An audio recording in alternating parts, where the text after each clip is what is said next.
দিকে একবার, দুটো বলছি দাদা দাদা একবার বলছি এই বড় মেকআপ বক্সটা দেখান তো। আচ্ছা ঠিক আছে, এই নিন দেখুন। বাহ, কতগুলো আইশ্যাডো আছে, 369টা, আরো উপরে। বাবা, আমি তো গুনতেই পারছি না। বলছি দাদা এই বড় মেকআপ বক্সটার রেঞ্জ কত? রেঞ্জ বলতে এই মেকআপ বক্সটার দাম আপনার 1,500 টাকা পড়ছে। কি বলছেন দাদা, এই মেকআপ বক্সটার দাম 1,500 টাকা? ছি ছি, দিনে ডাকাতি হয়ে যাবে তো।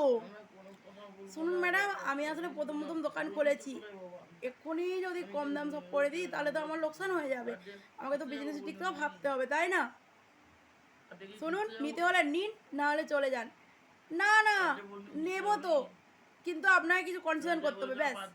না ম্যাডাম, বিশেষ করুন, আমি কনসেশন করতে পারবো না। আমি সবে দোকান খুলেছি, নতুন নতুন কদিন হলো।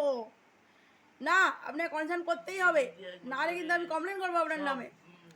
বলছি তো ম্যাডাম, আমি কনসার্ন করতে পারবো না। আমি সবে কদিন হলো দোকান খুলেছি, আপনার কালো বেচিনির দিব্যি।